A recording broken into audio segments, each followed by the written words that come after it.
मेरे YouTube channel palmistry and remedies में आप सभी का स्वागत है और आशा करता हूँ आप सब लोग भी कुशल मंगल में होंगे।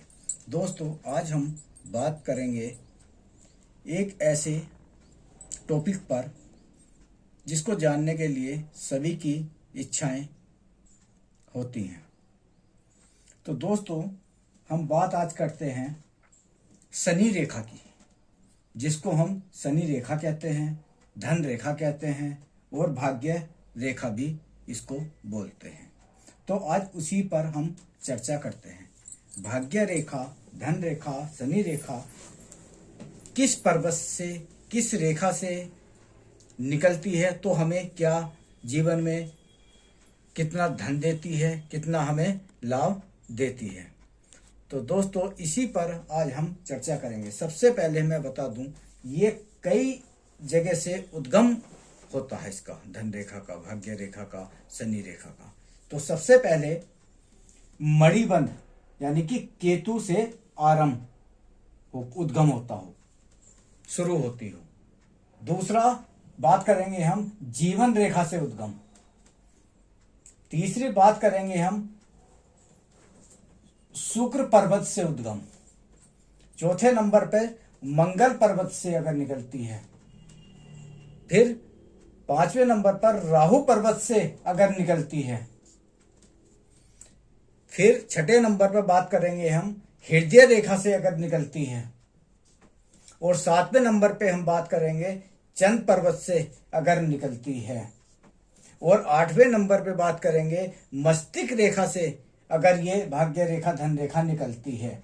तब हमें जीवन में क्या क्या इसका लाभ मिलेगा, क्या इसका फल मिलेगा, जीवन में कितना हमें धन मिलेगा, हम धन कहाँ से कमाएंगे, कब कमाएंगे, ये सारी बातें आज इस पर बताऊंगा। तो दोस्तों, वीडियो को लंबी ना करके मैं आपको डिटेल में बताता हूं। अगर पहले नंबर की बात करते हैं हम, अगर मस्तिष्क रेखा, ये मणिबंध और केतु से इसका भाग्य रेखा का उद्गम हो, यानी कि ये हमारा केतु हो गया, ये मणिबंध हो गया, यहां से निकल कर सीधे शनि क्षेत्र पर जाती है। तो इस प्रकार की रेखा बहुत सर्वोत्तम कहलाती है। यह रेखा जितनी अधिक स्पष्ट होगी, गहरी होगी, निर्दोष होगी, उतना ही अच्छा भाग्य कहलाएगा और श्रेष्ठ फल जातक को, जातिका को मिलेगा। यदि भाग्य रेखा, ये भाग्य रेखा केतु से निकलकर, मणिबंध से निकलकर शनि पर्वत तक जाती है तो यह बहुत ही शुभ होती है। यह बहुत धन अर्जित कराती है। अपनी मेहनत से आदमी बहुत धन अर्जित करता है। अगर इस रेखा में एक शाखा निकलकर गुरु पर्वत की ओर चली गई, ये हमारा गुरु पर्वत हुआ, अगर यहां तक चली गई तो और भी सर्वश्रेष्ठ हो जाती है। क्यों? क्योंकि शनि के साथ साथ हमें गुरु का भी आशीर्वाद मिल रहा है। तो ऐसे लोग उच्च पद पर भी जा सकते हैं, सरकारी जॉब में, शिक्षा के क्षेत्र में जा सकते हैं, आध्यात्मिक के क्षेत्र में जा सकते हैं। तो ऐसे लोगों को इस चीज का बहुत अच्छा प्रभाव पड़ता है। अगर यही रेखा से एक शाखा निकलकर सूर्य पर्वत पर चली जाए, ये हमारा सूर्य पर्वत हो गया, तो ऐसे लोगों को गवर्नमेंट से बहुत लाभ मिलता है। गवर्नमेंट में एम्प्लॉय हो सकते हैं, गवर्नमेंट के साथ बिजनेस कर सकते हैं। तो गवर्नमेंट की तरफ से काफी पैसा अर्जित करें। क्यों? क्योंकि सूर्य का भी, शनि का भी और गुरु का भी, तीन ग्रहों का संयोग बन रहा है। तीनों ग्रह अपना अपना रिजल्ट देंगे। तो ऐसे लोग काफी उच्च पद पर और खूब पैसा कमाते हैं। इन पर कभी धन की कमी नहीं रहती है। अब बात करते हैं दोस्तों, इसको मिटा देते हैं।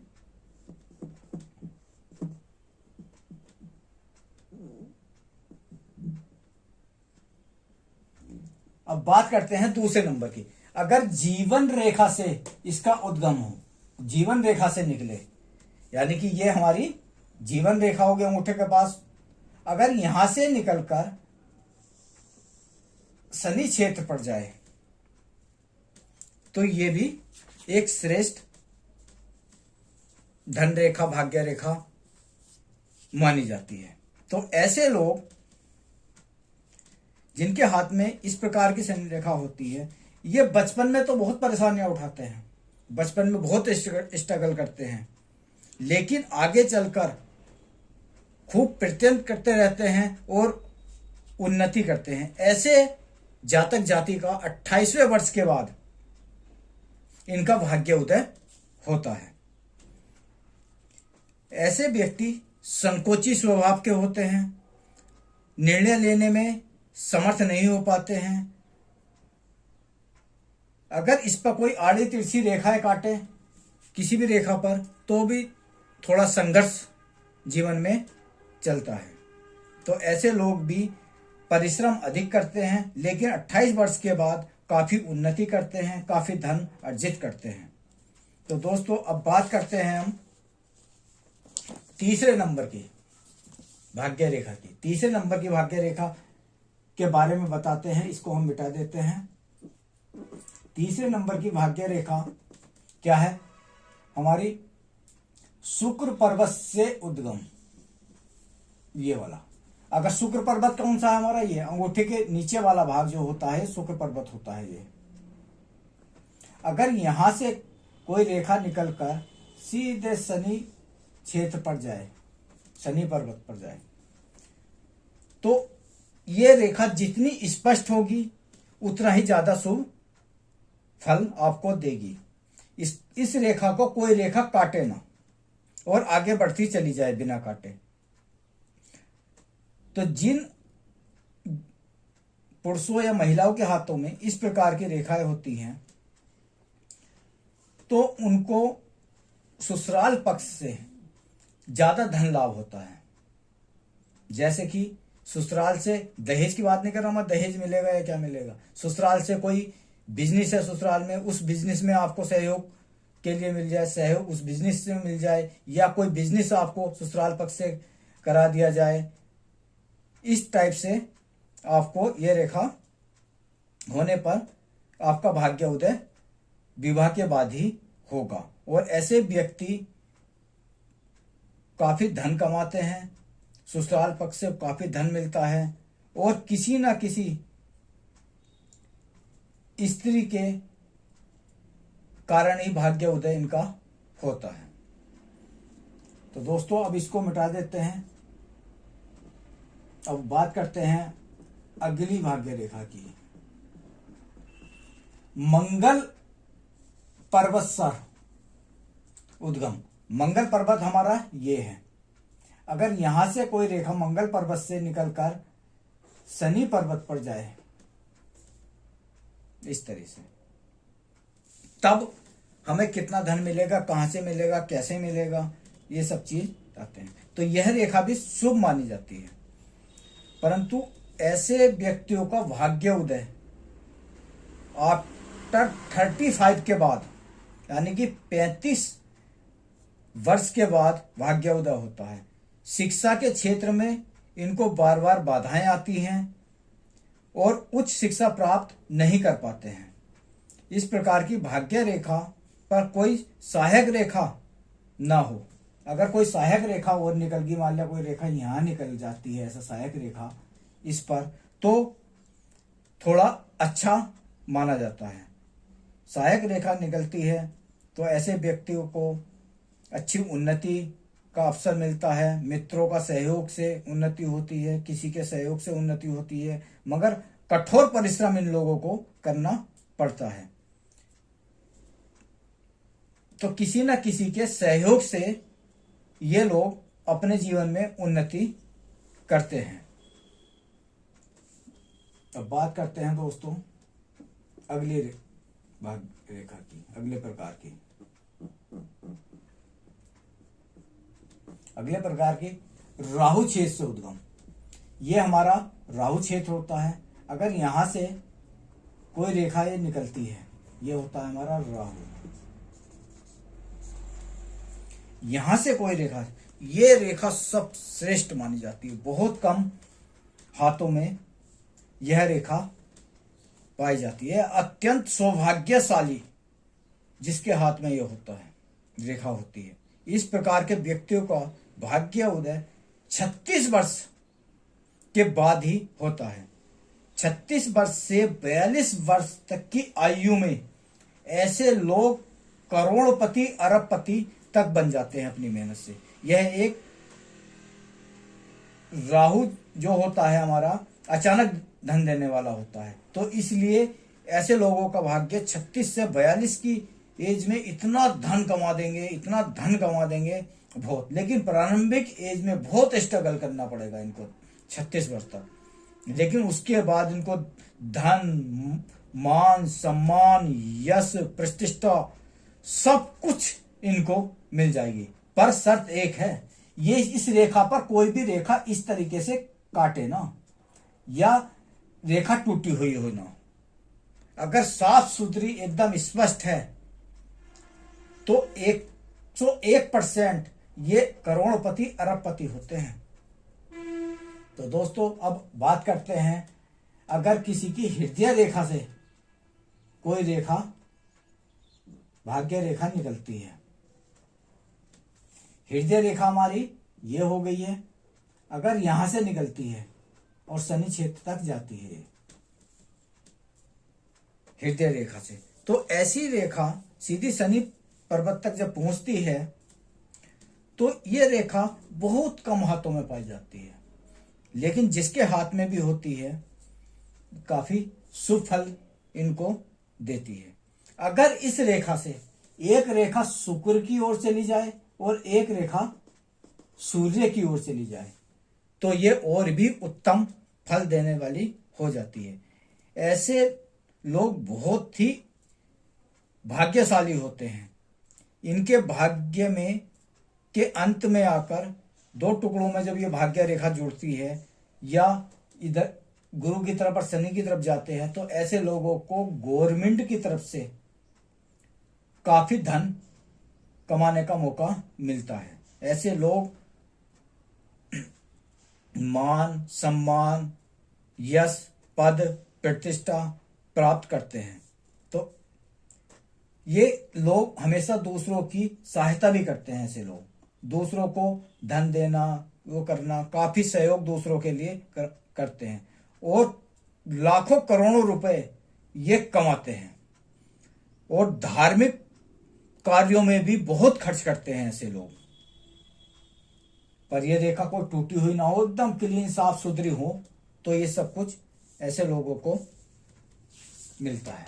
ये भाग्य रेखा भी बहुत अच्छी मानी जाती है। दोस्तों अब बात करते हैं हम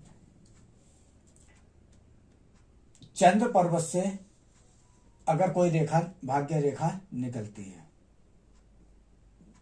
चंद्र पर्वत हमारा ये हो गया, यहां से निकलकर सीधी शनि क्षेत्र पर जाती है।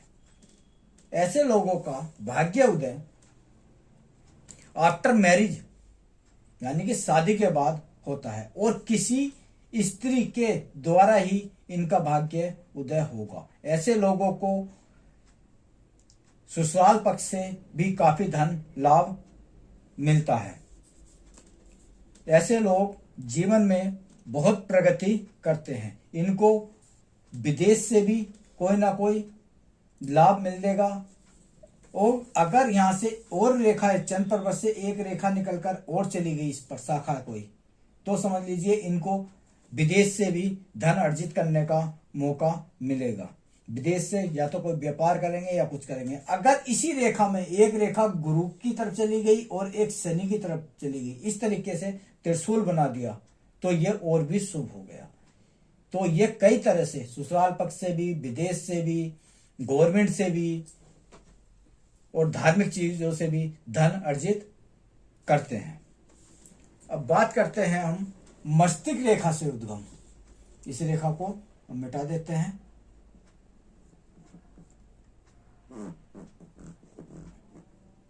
अब ये क्या है हमारी, ये है मस्तिष्क रेखा।